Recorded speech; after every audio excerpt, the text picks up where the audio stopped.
It's with great pleasure that I introduce the next panel session. It will be moderated by Beverly Pittman from the United Way of BC. She will introduce the panelists, but I will give you the title, Scaling Up Community-Based Social Prescribing for Older Adults in BC. I'll turn things over to Bev.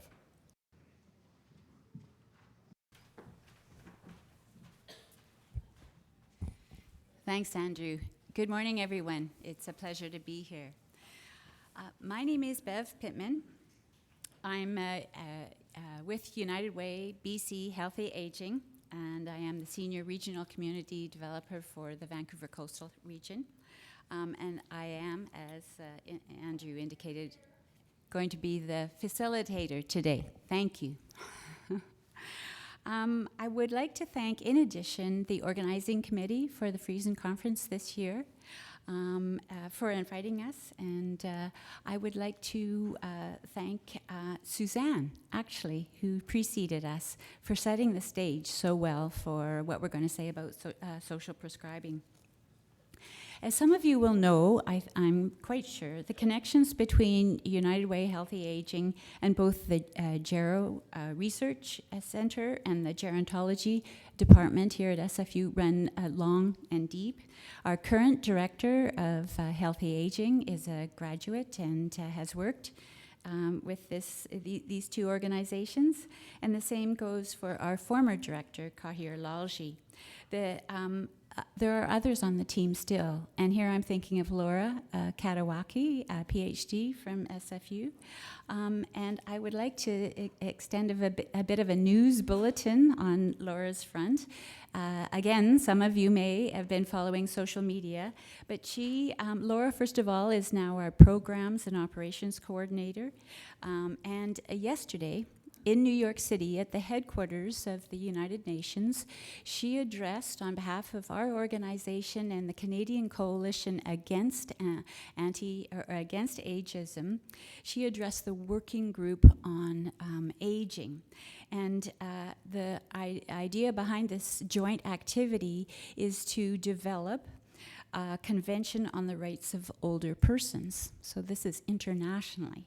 So more specifically, Laura addressed the UN Working Group on Aging, spoke to seniors' housing precarity because she recently conducted a provincial report on the topic, together with the Provincial Working Group on Seniors' Housing, and advocated or called for seniors' access to a continuum of age-friendly, affordable housing options. So all this at the UN So if you want to learn more, we have a social media post. It's on LinkedIn. So our presentation today, you can see the title. I won't repeat it. Our panelists, in the order, they will be speaking are myself first. You will have seen in the program our bios. I won't elaborate too much, just perhaps hit some high points before going ahead into the presentation itself. So my background is in urban and regional planning. I was a member of the faculty at SFU in geography and women's studies for a while, and I've been with United Way as their third seniors planner up until the present day. Next to me here at the table and speaking second is my colleague at United Way Healthy Aging, Prab Sandhu. Prab has been with us a mere 6 months in her role as health system and community specialist. I think there's a systems healthcare and community systems specialist. I got it. Yeah, and prior to that, she was 5 years as the admin manager, I believe, or the constituency manager for a local MLA. And next to Prab is a new colleague of mine, also someone connected with SFU Gerontology, Indira. Indira Riadi is my counterpart in that she's a regional community developer. Her region, however, is the equivalent to Fraser Health. and she's been with us a little bit longer than Prab, but has jumped right in. And last but not least, Angela Seeley is a guest of ours on the panel. She's a community partner. She is a community connector, significantly, given our topic here. Community connectors are the centerpiece in terms of the manpower or staffing of the social prescribing model. She comes to us from Parkgate Community Services on the North Shore, on your way to Deep Cove, for those of you who know North Vancouver. Okay, I want to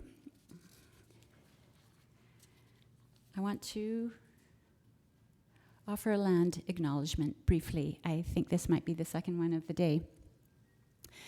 So together, we want to humbly and respectfully acknowledge all Indigenous nations and peoples throughout this province and raise our hands to the resistance and resilience in the face of grave injustices and the continuing legacy of colonialism.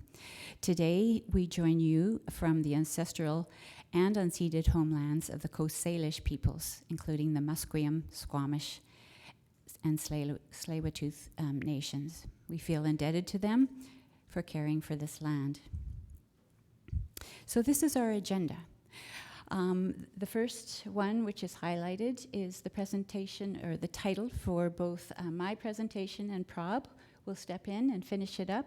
The second goes to Indy, and it respects her knowledge of the introduction of social prescribing into Fraser Health. It got an early start there and now has a strong footprint. And again, last but not least, the community connectors perspective is going to be presented by Angela. So you can see we've got Q&A in mind for the end, so we hope to get there with lots of time to spare. So I'm going to provide a bit of an overview. Some of this will be a repetition. I apologize for people about the Healthy Aging program at UBC.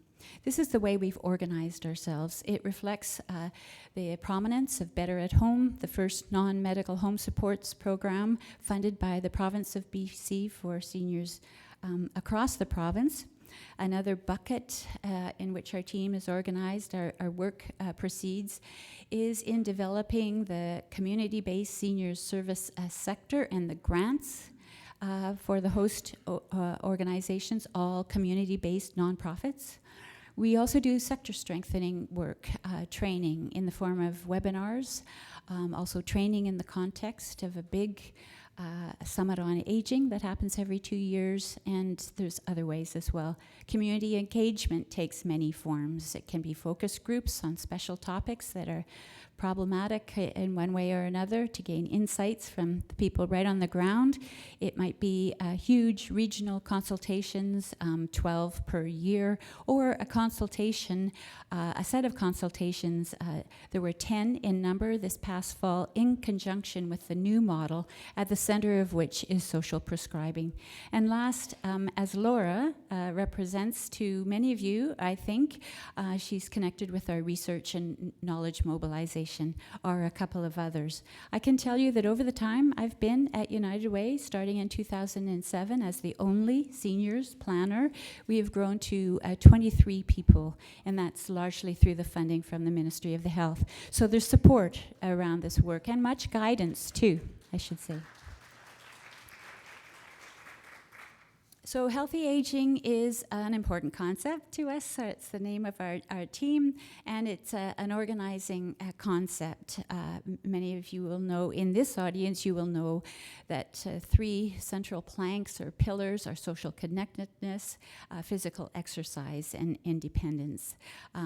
Together and in ways richer than those 3 words or those 3 bullets suggest, they are the foundation for successful aging in place, and again, the foundation to enable older adults to thrive. Place, I want to just put a pin in it. All of our work is place-based. The other thing I wanted to indicate too is that we work at multiple scales, and that is partly as a result of the partnership with the Ministry of Health and the fact that we are working with the health authorities on a regional basis. You could probably hear that my region corresponds to a health authority region, and same with Indies, and so it goes. So place in these multiple levels, not a community, not a cookie cutter approach. This will ring bells. I won't spend too much time. We're known for the Better at Home program. There's something like 95 of them across BC now. Here they are. It's funded by BC Ministry of Health, as are about 95% of our grants, managed by ourselves. We are considered the backbone organization for supporting older adults to age in place in response to population aging in BC. We were there in response to COVID-19 and supporting older folks during that time. This is the non-medical home supports is the very first thing, top of the list. Seniors requested when there was a provincial commission in 2006 and 7 that toured the province, and we were able to step in and do the work. So this map summarizes, as of last year, I should say, the number of grants in the Healthy Aging Department, and with the exception of one, the Men's Shed, all funded by the province. Highlights, the most recent statistics we have are for 22-23. There are 331 programs, and some are held, two or even more are held by host agencies, but in total there are close to 200 or 195 host agencies as our community-based partners. It's close to 38,000 individual participants, all roughly over the age of 65. There's some room to play with that chronological peg, particularly if, as we do, you take a health equity approach, and it's close to 6,000 volunteers who are engaged. And last year, $22 million was invested in community in this area. So this is our vision. It's our North Star, if you will, and it's been in place since Better at Home. All older British Columbians, it should say, live in the communities they call home and thrive. And now I'm going to proceed through 5 different elements that support our vision. And as you'll see, some of them are new, some of them are old, some of them are revised. So the new model that I'm going to be talking about increasingly, and again, social prescribing is central to it, has a sharper focus than before on seniors experiencing vulnerabilities.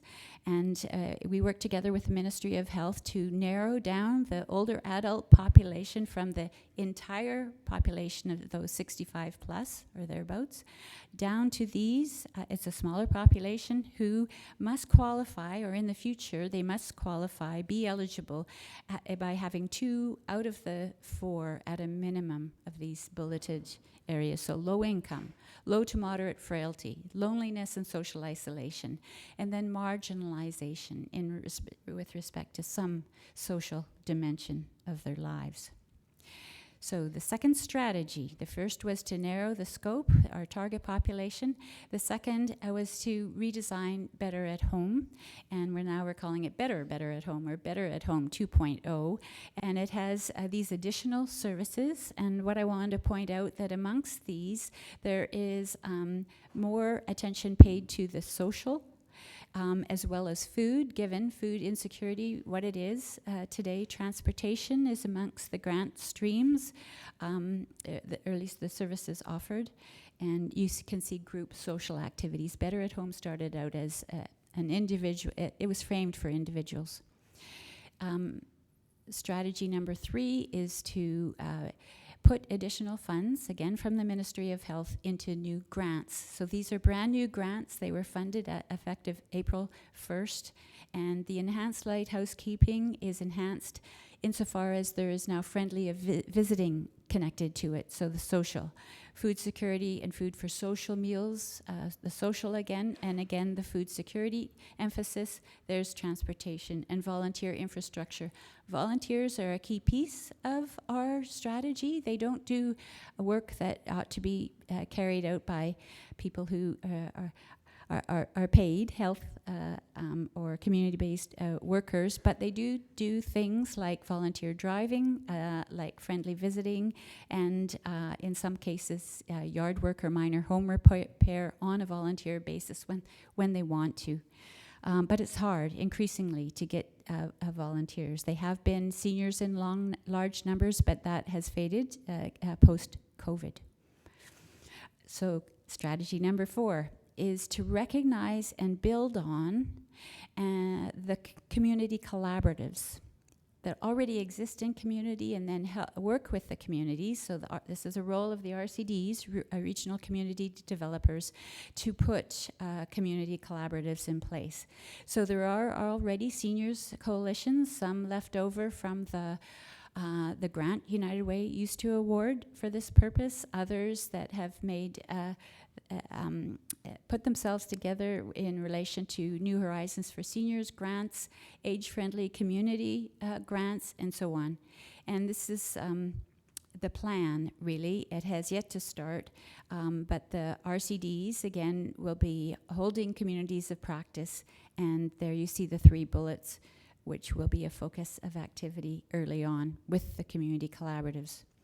And the last element of this set of strategies, all supporting the vision of enabling older adults to age in place successfully and thrive, is the community connector. So now I'm starting to get to the heart of the matter here. So the social prescribing model described there in front of you. The CCs provide seniors with coordinated access to community-based programs and services, facilitate referrals to and from the healthcare system as well as other partners. They are, after all, connectors. And they co-develop older adults' wellness plans, which is a noticeable part of social prescribing. The community connectors have 2 primary pieces when it comes to the new model and rebuilding the community-based senior service sector in its image of social prescribing. The first is to support individual seniors. And they do it not like case managers. They don't have a constant number of older adults assigned to them, but as they receive referrals from healthcare system, other service providers, members of the community-based senior service sector. And the second piece is to help build networks with the community collaboratives and strengthen cross-sectoral relationships. So to integrate these local community collaboratives, create new pathways when there are service gaps, eliminate redundancies, and together put seniors at the center of a multi-pronged or pathway type of local service sector.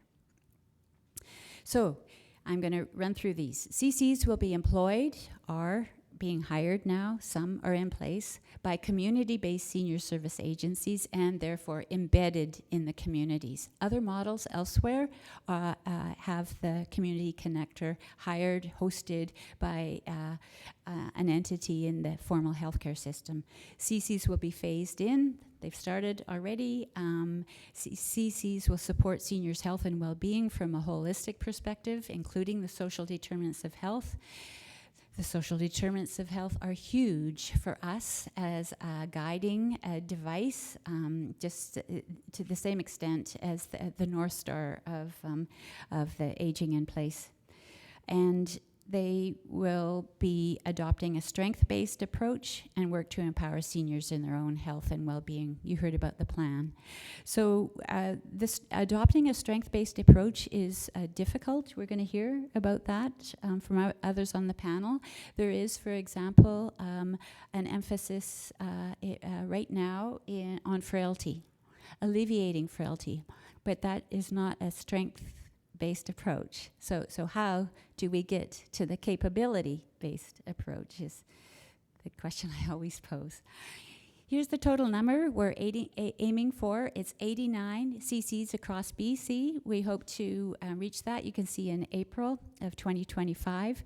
The 89 number, where did that come from? Well, there are 89 local health areas or administrative units that the Ministry of Health works with in BC. So that is our starting point. And now I just wanted to try to concretize what I've said a little by in the context of Vancouver. There again is a map indicating where the various programs are located, and these are programs as of last year. You saw that there are 5 new grant streams that have come in. They would further crowd this map with programs. And here are the community connectors in Vancouver. So there will be 6. There's one missing from the map. It is South Vancouver Neighborhood House, should be there as well.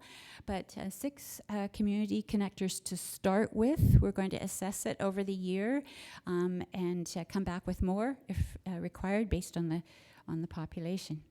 And this now is where I turn things over to my colleague Prab.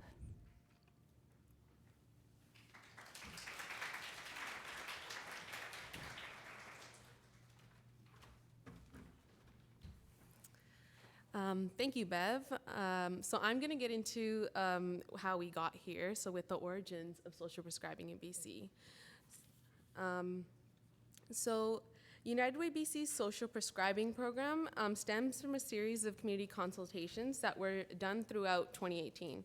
So what we heard over and over again was that collectively we need to come together to find ways to better support the increasing number of quote unquote higher needs older adults who wanted to continue to live in their own home and community. So Better at Home was there and was doing a good job at providing great resources like transportation, friendly visits, light housekeeping, but there was a need for more. For a person to thrive in health and well-being, they must have meaningful social support and a community where they feel they belong. And we also know that 20% of patients consult their GP for what is primarily a social and not a medical issue. So we listened and we went away in search of what was being done elsewhere in the globe. We found an interesting model in the UK that uses social prescribing as a way to better integrate clinical and social care. So social prescribing, as you'll have heard today, provides a pathway for doctors, nurses, and other health providers to formally prescribe patients to an individual to support them. At UWBC Healthy Aging, social prescribing is about integrating healthcare with social support, empowering people to overcome challenges, and co-creating personalized solutions. This approach asks, what matters to you, and not what's the matter with you. And it paves a structured path to health that involves community, and it emphasizes a cultural shift in healthcare delivery across BC. So this slide compares the social prescribing models between British Columbia and the United Kingdom.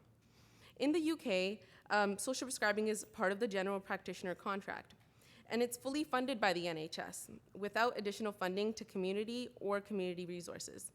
The link worker in the UK model is embedded within the physician's office, and the approach in the UK is organized by the NHS with a top-down approach, without the involvement of community in the planning or rollout process. In contrast, in BC, social prescribing isn't considered a key component of primary care, and funding has generally been directed towards community organizations and agencies. And in BC, the link worker is referred to as the community connector, which is embedded within the community.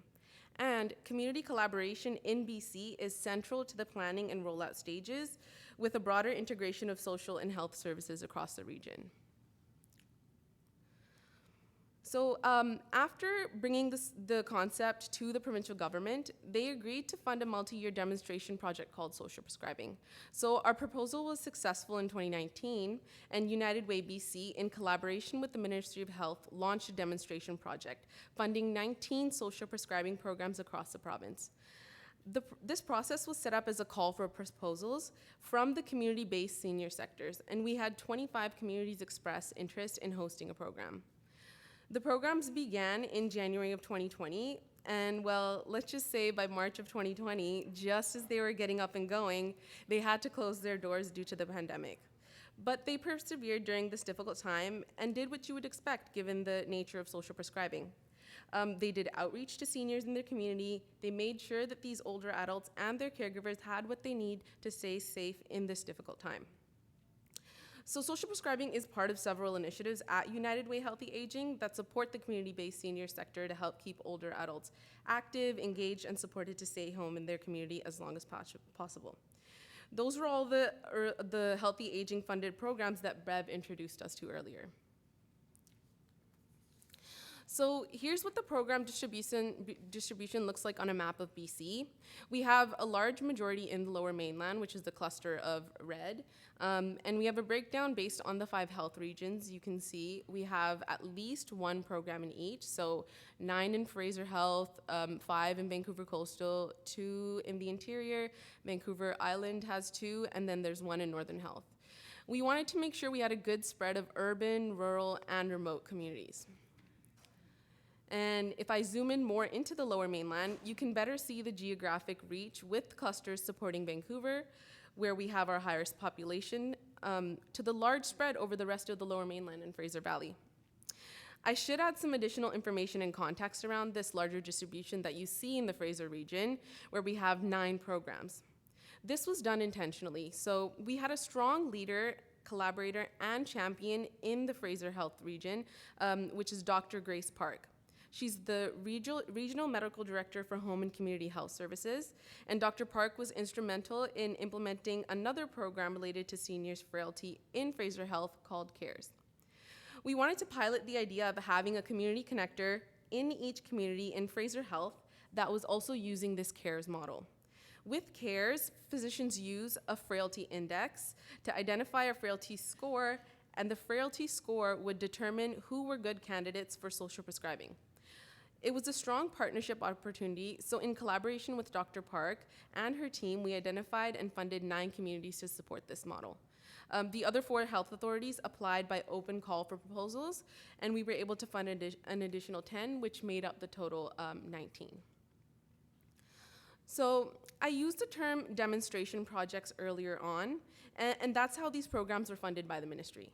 They were not to be pilot projects, but rather if they were deemed successful, then social prescribing would continue based on what we learned during these 3 years. So we worked with a third-party consultant who evaluated the programs based on the shown theory of change model.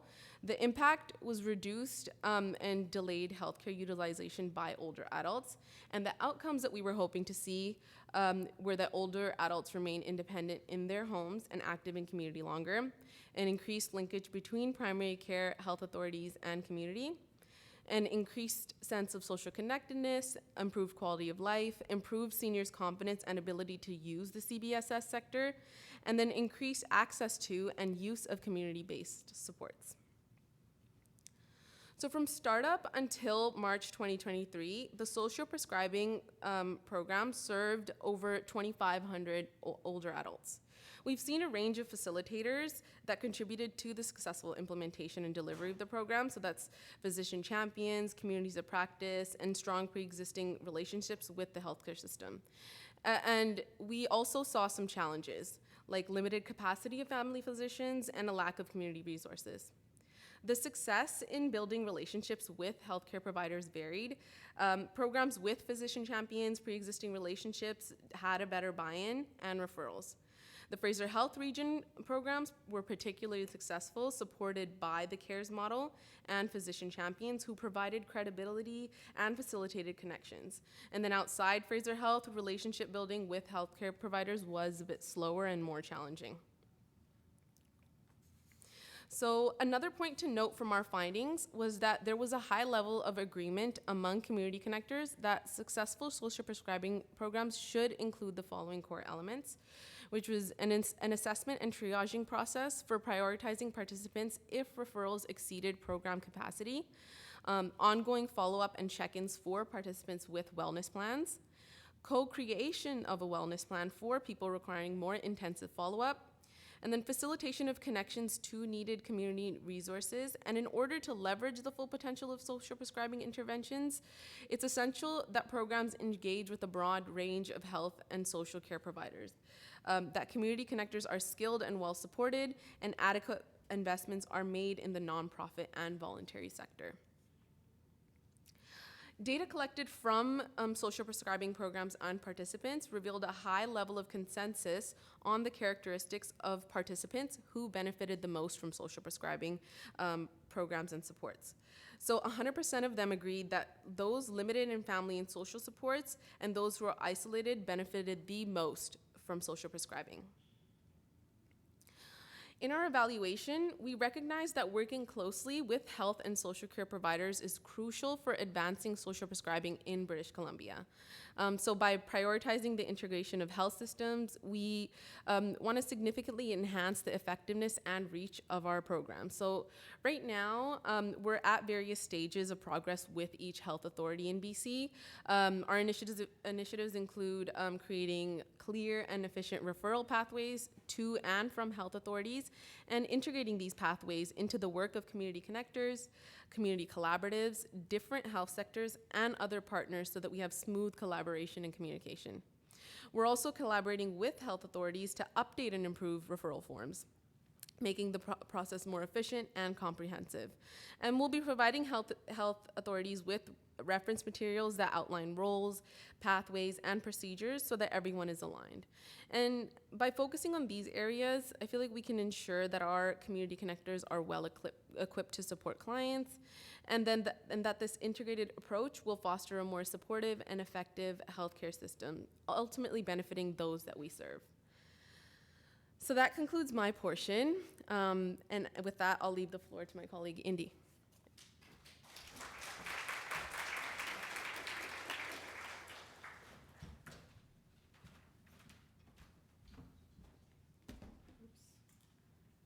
Sorry, can you hear me? There's so many laptops here. Before I start, I want to thank you all for having me here. It's such a pleasure to see sort of my worlds collide. I'm part of the SFU Gerontology. I'm a PhD candidate, and I'm also in United Way. And I see, people from community who I'm working with. I see people from Maple Ridge and Surrey and the West End Seniors Network. And so I just want to thank you all for having me. Right now, today, I'm going to be talking mostly about the social prescribing in the Fraser Health region. Let's see if this is working. There we go. And I want to thank my colleagues, Bev and Prob, for sort of introducing the sort of large scale of social prescribing in our province and sort of the origins around the world. And I want to sort of use a magnifying glass and just looking at this region. The presenter after me, Angela, is going to be talking about the community. And so it just sort of, if you look at our presentation as a whole, it sort of just gets narrower and narrower and more detailed. And yeah, like I said, this is social prescribing in the Fraser Health region. And let's see if I can get this. And so, pardon me. Unlike my colleagues, I don't have it printed out, so here you go.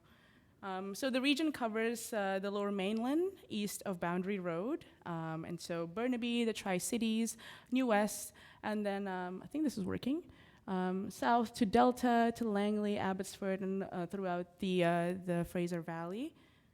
And there are currently 24 community connectors in the Fraser Health region that are housed in 16 different community organizations. If you remember the map that Prob showed earlier of the distribution of the community connectors in the Fraser region, you can see that we have expanded quite significantly. It started at 9, now at 24. 14 of them now, 14 and 15 of them are new, with, like I said, 9 started when social prescribing started in BC. And so the distribution of the social prescribers or the community connectors look really different in each of the communities. So for example, some have multiple or 2 to 3 housed in the same organization. Some have multiple housed in different organizations within the community, and some have just one or a part-time connector for a whole community. And we will look at sort of the different examples on how it looks like in different communities in a bit.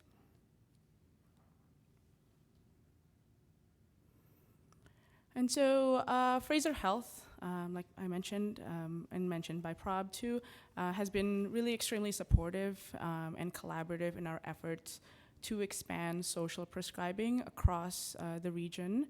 And so the current general pathway that is used is first a caregiver, family, any informal caregiver or a healthcare provider interacts with a senior and decides whether or not that they would benefit from social prescribing.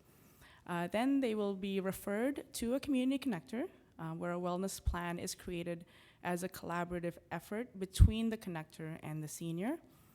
And we'll hear more in detail from Angela later on. And then the senior will be referred to services in the community that they need, and continuous communication and follow-up will be done with the community connector.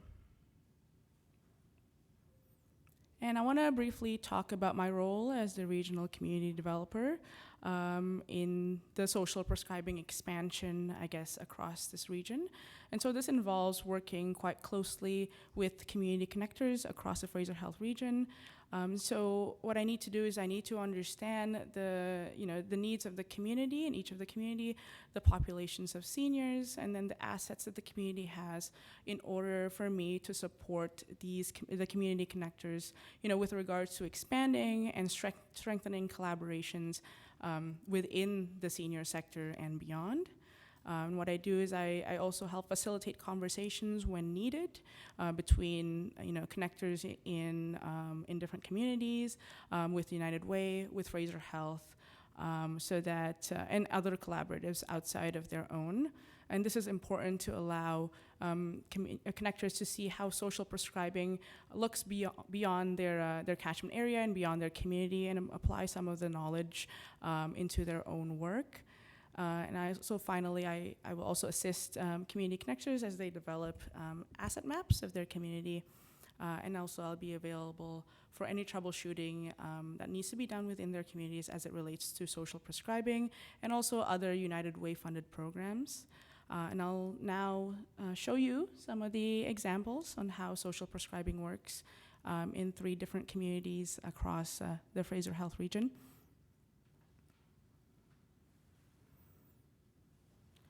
And so I'll start with Burnaby, and Burnaby has 3 community connectors. It's housed in 2 different community organizations, the Burnaby Neighborhood House and Mosaic. Mosaic has 2, and Burnaby Neighborhood House has 1. And previously, they only had 1 community connector at Mosaic, and so 2 was added very, very recently. I think 1 is still in the process of being hired, but 1 has been hired just a few weeks ago. And how it looks like in Burnaby is that the distribution of participants will be based on the language abilities of the community connectors. It's going to be based on locations and also the needs and the capacity of each of the connectors. There will be 1 community connector who is the point of contact person to do the distribution of the participants across the 3 community connectors, and this will be housed in Mosaic.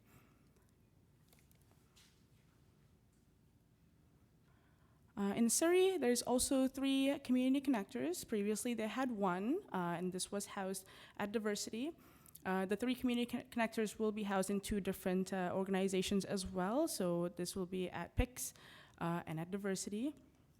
And so far right now, the distribution of participant is different from that of Burnaby, where they are doing it by catchment area and geographical location of the participants. This might change in the future. We are still, this is sort of like the early stages, like I said, of having 3 community connectors in this area and in this community.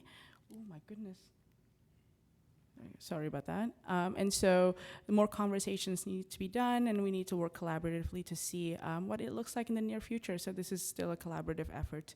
It might change in the future. And then lastly, I want to sort of go more deeply into the Fraser Valley, a more rural area. Agassiz Harrison is not that rural, but in comparison to Burnaby and Surrey, they have much less senior population, and the demographic is quite different as well. And so Agassiz Harrison receive one part-time community connector at Agassiz Harrison Community Services. Previously, they had no community connectors, and so the seniors at Agassiz Harrison were referred to the Chilliwack Social Prescribing Program. And so work needed to be done to reallocate participants and seniors from the Chilliwack Social Prescribing Program to that in Harrison, Agassiz Harrison. We needed to introduce this new connector to healthcare providers and physicians in the area, and there's also a need to redistribute sort of referrals from other regions in the other communities in the Fraser Valley, such as Hope and all the other smaller communities in the north of the valley, to be referred to not just Chilliwack but also to Agassiz Harrison.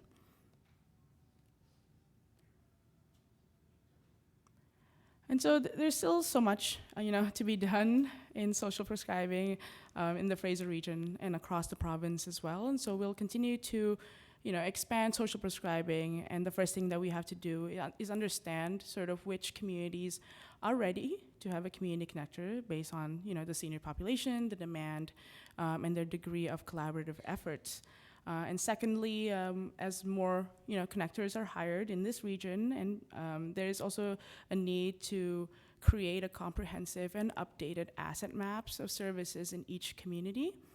And we also have multiple community of practices for community connectors, including those with the Fraser Health Authority and a provincial one that's led by PROB. And finally, with more community connectors, there are more referrals into the Better at Home programs across community. Bev did mention a little bit about the Better at Home program and our new model, and it's basically our funded program that provides day-to-day non-medical services like light housekeeping and transportation and grocery shopping. And the community connectors can allow us to see the true demand of these services. And so the plan is to bolster these other programs as well as social prescribing across the region and also provincially.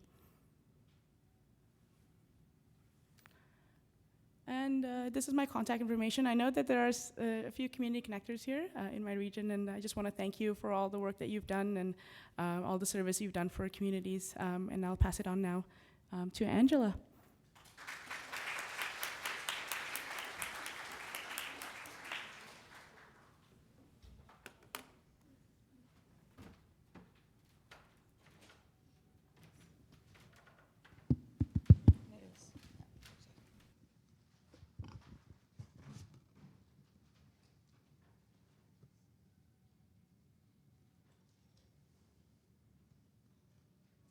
Good afternoon. Hello, can you hear me? Yes, you can hear me. Sorry, I will use this because I have a problem with standing still. I like to move about.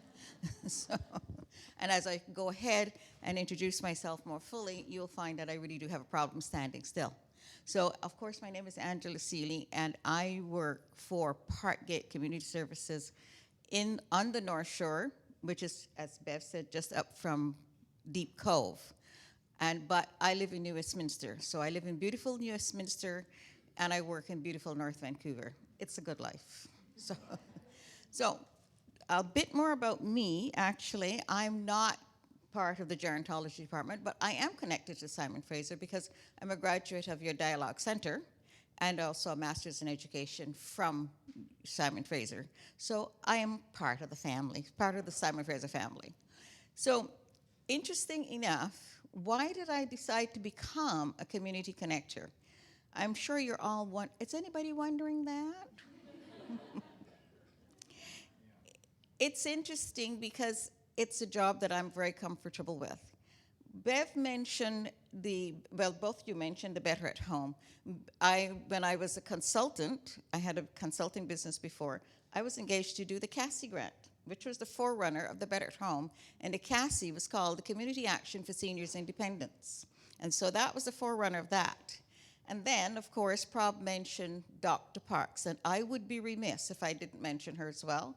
When she ran the CARES program, I was the facilitator on that program. I facilitated that across the Lower Mainland. At that time, I was a provincial coordinator for the University of Victoria Self-Management Programs, where I ran the Active Choices program. Has anyone ever heard of that? Oh, good. We have one person. Thank you. It's all, but that was trying to get seniors to be physically active. And I had about approximately 500 volunteers across the province because the volunteers worked within the city that the person is and got them going physically active. And Dr. Parks certainly got me onto that, and the program was very successful, and it was really interesting to see how well, if she were here, she will tell you exactly how her patients improved. So we are not, sometimes people say, well, what happens when you people don't know to go into a care facility? And as I go through this, and I will show you that that's not the case. We are working with seniors who had jobs, raised children, be a big part of the community, made decisions for themselves, so we are not here to make decisions for them. They're doing it. We are working together with it. Getting on with this. So as I said, I work in Parkgate Society for people 55 plus, North and West Vancouver, both the North Shore. So social prescribing is a person-centered, and that's what I like about it. I like it's person-centered. It would be rude of me to walk into the person's house and tell them what I think they should be doing. So when we're talking about creating a wellness program, it is a co-creation of a wellness program. One of the things I also taught when I was the coordinator for the University of Victoria, I taught motivational interviewing. It gets us away from saying, well, you should be doing this. No, we don't do that. A question comes down to what works for you, what doesn't work, what's getting in your way, so that person come up with their own plan. The community connectors actually serves, I like to say, as sort of interrupters of thinking. We walk in there, the person started talking, they're telling their story. We're not talking about the cocktail of pills they might have to take or the pain. We're telling their story. We're seeing them as a person, not their condition. And that makes a huge difference. So on the North Shore, which is Vancouver Coastal, we receive the referrals from Vancouver Coastal, or you can self-refer, or you can refer from families and friends. The last time, on around April 11th, I did a presentation to the Vancouver Coastal staff, and since then, quite honestly, the referrals keeps coming, and it's absolutely wonderful. The supporting pillars of social prescribing: collaboration, connection, and sharing information. Collaboration is key, it's crucial. We cannot get anything done without that. And yes, Bev, this connector at the South Vancouver Neighborhood House is in place. He's already connected us. So yes, so we are about to set up a Zoom to welcome him to the fold. So it's absolutely important. This means we work closely with all community agencies and the healthcare professionals on the North Shore. And they contact us for information, and it's ongoing. So according to the research from the World Health Organization, the effect of social isolation on mortality is comparable to other risk factors such as smoking, obesity, and physical inactivity. And the physical activity is the one that always gets me. Get moving, get moving. I don't know if anybody's seen Dr. Suzuki's daughter podcast. It's worth watching. She got her people up and moving. So even if you can't, there are other ways. There's always a way we can actually look at that.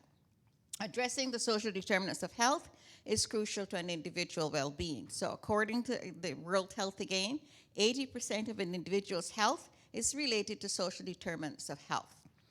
47% of socially disconnected older adults rate themselves as being less healthy overall. We want people to age well and happy. So what are social determinants of health? Usually, these are sometimes I think are jargon words that we have this information. What are they and why are they important? So we're looking at income and income distribution. And we know that it was already mentioned about the differences in ages, in incomes, and that does indeed have an impact. Social protection, and that means the various policies that are being put in place to help people out of poverty. Things like OAS, ladies and gentlemen, OAS, the GIS, those are the policies that help to lift people out of poverty as best they can. Education, employment, the working life conditions, food insecurity, which is huge. We all know that. There are programs that's trying to address that. The food bank certainly is one. Housing, basic amenities, and the environment. We're not going to go down the road about housing. We all know about it. We don't talk about it. Early childhood development, social inclusion and non-discrimination, absence of structural conflict, work-life home, and access to affordable health services and decent quality. The reason that I can't advocate for housing up here because I work for Parkgate, but on my own life, I advocate for proper housing. So it's something that to be aware of, and I think we're all on some level advocating for housing. So research shows that social determinants can be more important than healthcare of lifestyle choices influencing health. For example, numerous studies suggest that social determinants accounts for 30 to 55% of health outcomes. So that high number, that high percentage, we actually do have to really take a look at that. What is that? Social connection, being physically active, education. Does anybody remember when we used to have night school in the local communities? I think we should bring those back, don't you? Because it made such a social connection. It made an opportunity to go and learn something, and it was wonderful. So let's just advocate. Now, we can advocate to bring that back after the next election, find out who the minister is, and I think we should bring that back. I think it's important. So I think it was mentioned by the first speaker as I came in the door, what doctors ask is, what's the matter with you? And the other one says, what matters with you? One of the wonderful things about the community connectors, we walk alongside the participant. We do not walk in front, we do not write prescriptions, we do not walk behind. We walk along. And that's the power of motivational interviewing. It's absolutely crucial that we do that. Because as I said earlier, these are people that have worked, they raised children, they have their brains. We're not telling them what to do. We're co-creating their wellness plan. And they will, once they co-create it, they're part of it, they will work it. So how I do it at Parkgate, we co-create a non-medical wellness plan, definitely non-medical. I always say if I have a hangnail, I go to the doctor. I don't know anything about medical. A connection to the community resources and green spaces. We are very blessed. We have a lot of local parks everywhere. Spending a few minutes in the parks, the green space is really important. And there's a lot of research to suggest that. Ongoing follow-up, 8 to 10 connections. That's the average. Some need less, some need more. And I have some success stories that show you that they got their wellness plan and they were off and running. And it's just a telephone follow-up that really cements it. Assessment and prioritization, and that will be explained in one of my successes. And again, the health navigation systems. One of the things about that, I've had a participant who's never heard of 811.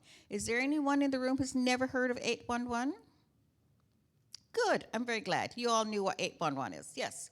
And health systems navigation, collaborate with Lions View Community Center Coalition. So I go attend their meetings and share information. We're also collaborate with the United Way's Community of Practice, which is the other community connectors as well. And we also collaborate with the UBC, pardon me, it is UBC, So School of Social Work. We get some of our people there, the people there to come and do a practicum with us. We just completed one actually, and it's absolutely wonderful to share information. He did a lot of stuff. He created different language brochures. It was absolutely wonderful. So we talk about resources in the community. So where am I sending these people? Where am I suggesting that they go? So here's some of them that we refer people to, and I explain what happens. Sometimes I have their programs listed, and I share it with them to see. Oh yeah, we could do that. Oh, I could do the community lunch. Oh, I could do the knitting, and they go down and they see what's possible. Again, it's interrupting the thought that they can't do it. Now it's time. They're giving themselves permission once again to get out there and be connected. So the North Shore Community Resources, they run a program called One Stop, but under it, I'll show you some of the wonderful things they do. The Delbrook Community Center. Interesting about this center, I was just 2 days ago talking to a participant who said, oh, you know, I'd like to go back to the Delbrook Community Center. I did some great pottery there. And I said, so what's preventing you from getting there? She said, transportation. I said, well, have you heard of Handy Dart? Oh, no, what's that? So then we started and we did the Handy Dart application form. We put systems in place. We got taxi service in place. And as soon as she gets that, she's back doing her pottery. What's wrong with that? Absolutely wonderful. The West Vancouver Senior Center also, it has a number of services. The Lionsgate Community Center and, like I said, the UBC School of Social Work. The North Shore Community Resources is the one that has the One Stop. They have the Better at Home program, and we use that constantly. Light housekeeping, visitors, amazing program. Legal services, as you may or may not know, the director of that program is a practicing lawyer. Financial services to help with their income tax. And then, of course, the North Shore Neighborhood House, who does peer visiting. And of course, My Parkgate Break is a program that's run out of Parkgate and My Lionsgate Break that helps people with dementia on a day program. Maybe 2 or 3 days a week for a couple of hours, which is absolutely crucial to a person who's been diagnosed with dementia, because when they're also diagnosed with dementia, it means also there's a family caregiver at home. And that person gets 3 or 4 hours a week to give some respite for themselves while their loved one is being cared for. It's one thing, we do need more of that. Or we also have the Margaret Fulton Daycare Center, the West Vancouver Adult Daycare Center, and of course we also refer people to North Shore Family Services, maybe for grief counseling and a number of other things. So the North Vancouver and the North Shore, I'm happy to say, is very well resourced, and they really share information and connect very well, including the municipalities, including the councillors and the mayors and councillors. They really are. So is New Westminster, by the way. Yes. Can't forget New Westminster. So here's another resource: transportation, Handy Dart, taxi service, volunteer cancer drivers, and the Hollyburn Housing Pilot Program, which is an opportunity for people to share, seniors to share their homes if they choose to be on the program. I believe also that that is a program in collaboration with Simon Fraser University, because I was on the committee at some point. So just a quick recap. Referrals from Vancouver Coastal Health, self, friend, or community. What I do then is I email the person, say, yes, I received it. I'll let you know when I meet with the person. I try to meet with the participant within 24 hours of getting that referral. Then I book the appointment. I meet, excuse me, I meet in their home, which gives the people, allow them to have more at ease, to speak freely, to tell me their life story, not their pain story, their life's other part. And then I interview them, assess their priority needs. I share resources. We co-create a wellness plan, and I follow up on an agreed time, maybe a week or 2 weeks. Given what that plan looks like, you give them an opportunity to get started. So here are some success stories. So what happens to these people anyway? Are they really working the program? I'll show you how. So this is a 72-year-old gentleman. He received his registration for the food bank because when I first visited him, it was clear that there was some food issues. So we got that going. Despite there were challenges getting there, we were successful. How did he get there without opportunity of his own vehicle? I drove him to the bank, the food bank. He got registered. He got walked with food, and it was so interesting. As he was looking through, he says, "Oh, there's stuff in here. I can make a salad." His profession was that of a wait staff, so he knew food. It was really quite wonderful to see that. He never heard of SAFE, it was the shelter aid for elderly renters, so he applied and he got that. He got that actually in March. Perfect timing to get that, because that's when people who are on SAFER got that extra $400 that we were heard about for the last 4 years and never came out. So there we are. And also he registered on the federal dental program. So now he's thinking, maybe I could actually go back and get a job. And as an experienced wait staff, he could work in a coffee shop quite easily. 76, recently out of hospital after having a quadruple bypass, had some VCH people that come in to help him. What is his priority? And I know you're going to say, well, what's a haircut? But all of us, when we look in the mirror and we need a trim or something, it's important. It might seem simple, but it's absolutely important. And he wasn't able to get out to a barbershop. So I found a mobile barber who came to his home and gave him a haircut. Bing, he feels better, works his program. Actually, he's doing very, very well right now. He's still driving. He just got his ICBC approval, so he's on his way out of my program very quickly. 74-year-old with dementia, referral came from the daughter, not just to Vancouver Coastal. So you joined the choir at my Park Gate break, and his wife, who is the caregiver, gets about 4 hours of respite care. So it's the beautiful thing of hearing their non-medical story helps to really build the opportunities of what's there and help to really connect them to what is important to them. Several complex health conditions as a woman, several doctor's appointments. Her priority was return to church. Of course, she wasn't able to drive, so I found the churches around, found a minister who put the word out to the congregation. She gets a ride to church. These are things that we who are running around take for granted. They're not for people who suddenly are not able to do that. 70-year-old woman recently lost her husband, needs to find affordable housing. We're still looking, but she loves knitting.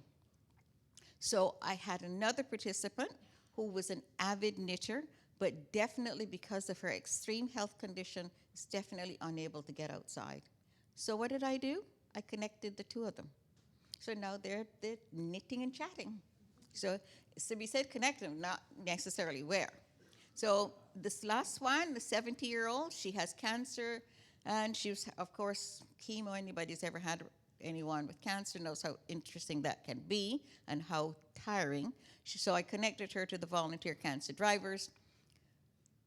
When I met her, she says, "Oh, I'm so overwhelmed right now. There's no way I could go anywhere." And I said, "So what would work for you? What would keep you going?" She said, "I would really like one of those free air conditioners because this place is so hot I can hardly sleep." Picked up the phone, called BC Hydro, completed the application on the phone right away, wrote a letter. She wrote the letter after that, and 2 weeks she had her air conditioner. So it's again, this is where we say person-centered, really paying attention to what's being said. So we also respond to the needs of what we're hearing. So one of the things we did, we created a balance and stretch class for 8 weeks from not just our participants, but we act for others as well. And also being part of the University of Victoria self-management program, we brought somebody in to do a pain management program, which goes for 6 weeks. And it's absolutely wonderful. And one of the participants, she has arthritis and of course is waiting for hip replacement. She took the course and said it absolutely was very helpful. So we try to respond as best we can to the various things. So very quickly, referral forms. You go on parkgatesociety.ca. You click on seniors, click on the referral forms, and it comes directly to my inbox. So I don't have to go searching for it, and it doesn't get lost. So it comes directly to me and I go right away. So how we measure success, we do through participants reporting, of course, they tell us, as we just see there. The United Way and UBC research was doing, we have some letters that if the participants would like to, they will sign them, and then they do the research. They engage in a service of choice, many, and very quickly, I know I'm probably running over, but this is exciting, folks, so bear with me. I just got the call yesterday from a lady who wanted to go to Silver Harbor to the community meals, and she went on her own, but there were so many people there because that is a very well-resourced program. She got overwhelmed and fled. So I said, okay, so what happened? So I said, for the next time you want to go back, I will come with you. And since I knew Silver Harbor really well, I went with her, showed her around exactly what. Then we waited stayed for lunch. She filled out an application form right then and there, and now she goes on Wednesdays to a dance program. Can't be that. The lady's taken on her life. And then, of course, the health improvement maybe and recognition to the reconnection with the community. So that's me, and at Parkgate Society, we encourage people to live life better. That's us.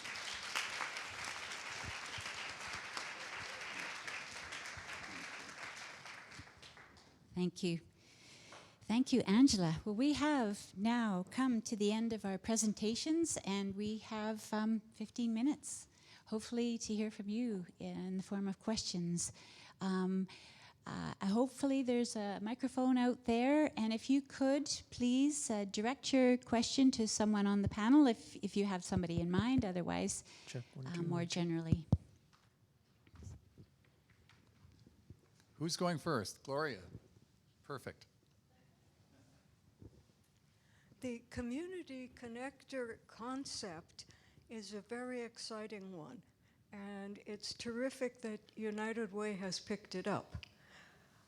Some of us here are old enough to remember that at one point when the long-term care program came in, there were people that were called homemakers, right? And those people were, over time, somehow phased out, and so we have had other kinds of individuals and services, like the Better at Home, that come to replace. My questions are several-fold. One is, who is responsible for training the community connectors so as to ensure that there is, in fact, a minimum that everybody has? Second question has to do with the potential sustainability of funding. Who is providing the funding? Is it government that gives to United Way, and United Way then gives to agencies? My third question has to do with oversight. Any of us who have had people come to our home, whatever they're called, whether it's paid agency or it's via Vancouver Coastal, want to know about who is monitoring to make sure that those individuals know what they're supposed to do. Our last speaker obviously has an extensive background and knows what to do. How do we know that the other people that are being selected, what are the eligibility criteria for selection? What kind of wages do they get? Thanks, Gloria. There's three questions, and I think there's three people best suited to answer. I'm going to take a stab at number 2, then I'm going to pass the mic to you, Prab, for number 1, and Angela, the monitoring question I'm going to hand to you. Okay, number 2 had to do with the sustainability of the funding. There was a recent announcement that United Way would be receiving over the next 3 years until 2027, $120 million thereabouts for this work. We would like to see it go on, but 3 years is the most we've got recently. We are constantly advocating for longer funding, and we're also advocating to blend those 8, I think now, 11 grant streams together. Because it's unwieldy for everybody concerned. So we have a Minister of Health. From the Ministry of Health, we have 2 people dedicated to us and the development of the CBSS sector in this new model. And they have been invested, those 2 people and this administration, for several years now. To me, that contributes to sustainability, and hopefully it will take us beyond the 3 years. That's all we can say at Gloria at this point. We have support from this government. Okay, so I'll answer your question about training. So towards the end of my presentation, I mentioned that at United Way BC, we're providing some resources to help with the integration of the connectors in health and community. So I'm taking the lead on actually creating a training program for all the connectors that as they're onboarded, they'll be provided with, as well as some other resources like a social prescribing implementation guide, which we took some resources across the globe, as well as the WHO guide that's in place, and we made it into, we kind of created a BC context for that. So those type of resources, as well as ongoing support from the regional community developers and our larger healthy aging team, are there in terms of training and I guess part of the evaluation as well.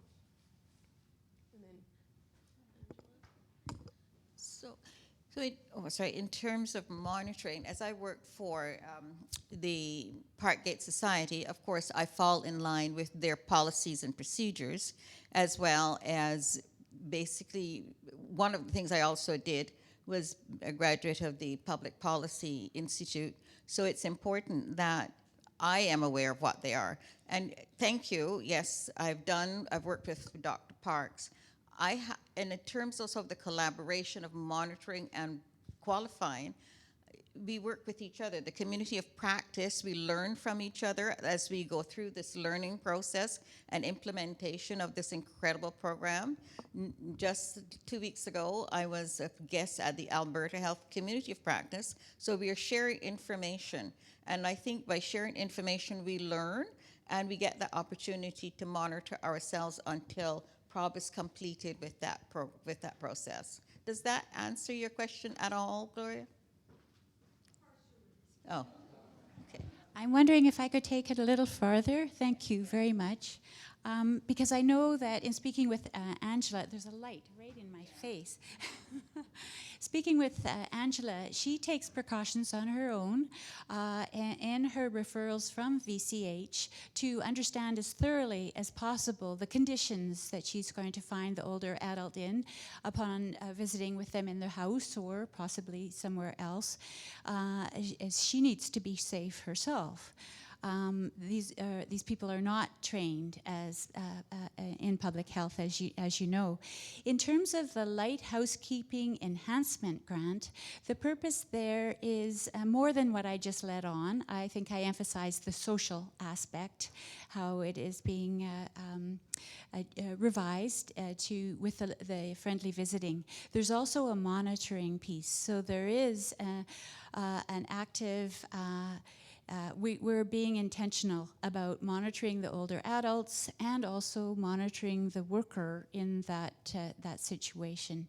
The peer learning, the peer mentorship, there are very experienced people amongst the CCs. The fellow in Vancouver who's apparently organizing all the CCs now just got his social work degree. There are I don't know, a handful, probably you would know more. So social workers are well represented, so are retired health workers amongst the CCs.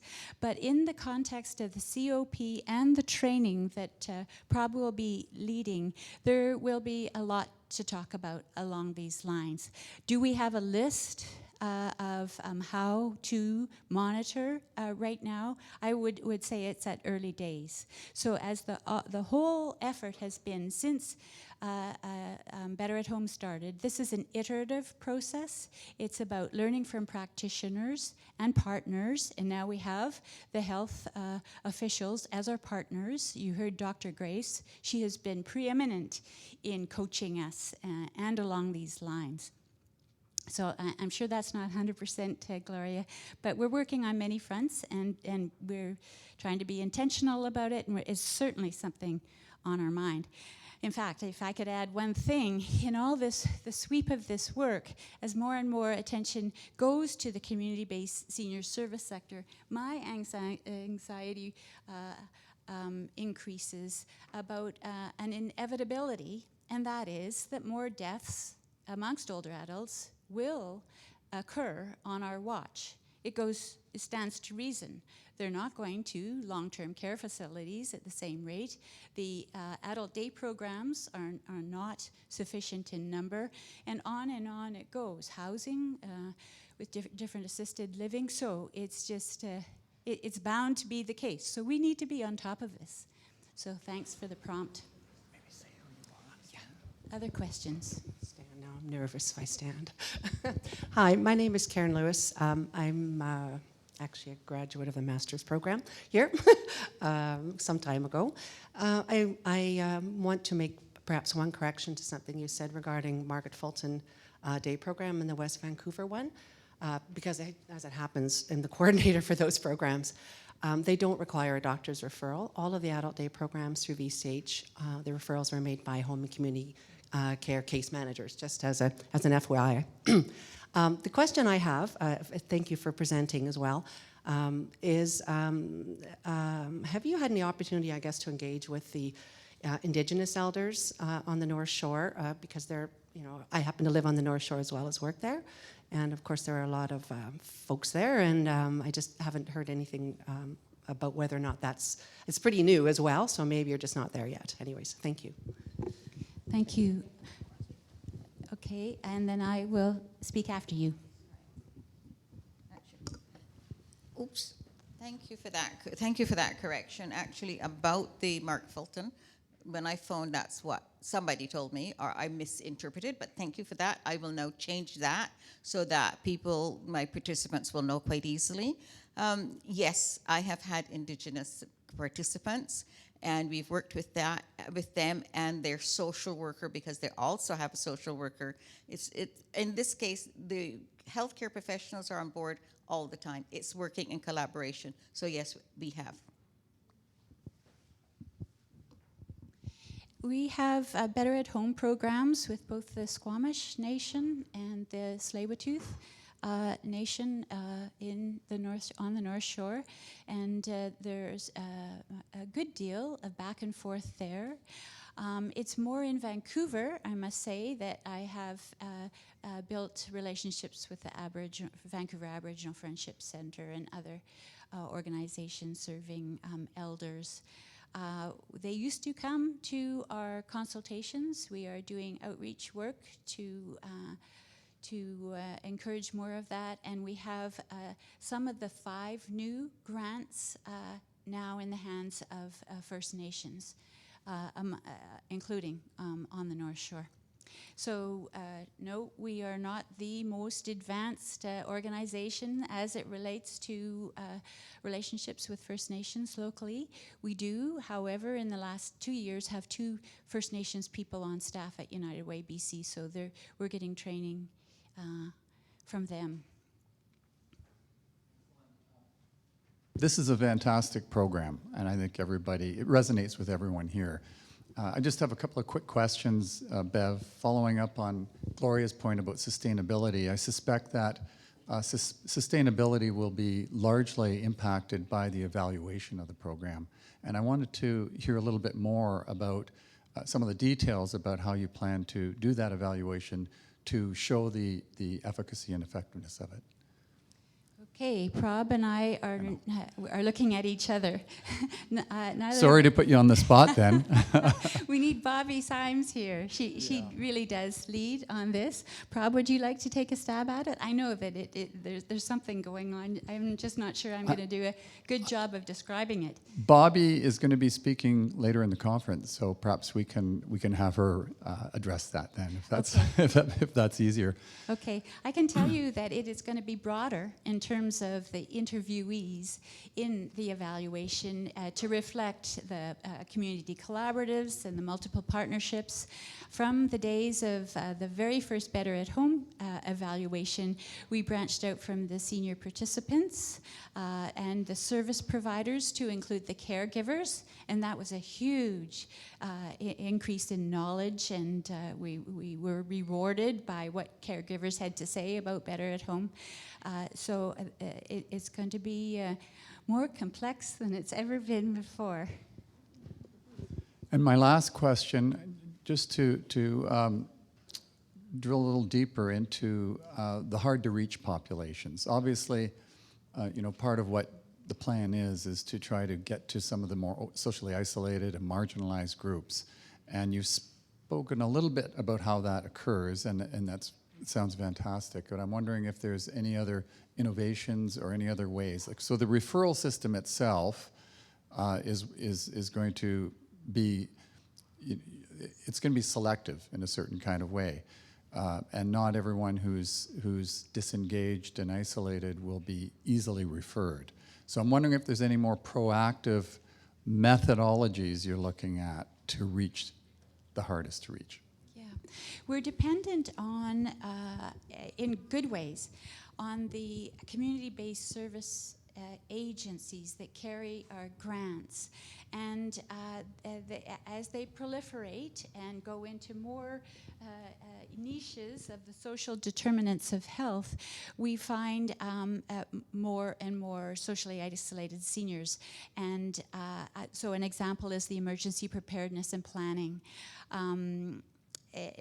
Those seniors in South Van Neighborhood House, for example, that were in the old low-income 3-story walk-ups were people that the agencies in South Van saw for the first time, came in contact. They were encouraged to come in to other South Van Neighborhood House programs, and they therefore are positioned in a way that they could potentially be referred, if they haven't already, to health or through the system of social prescribing to other things that they may want to do.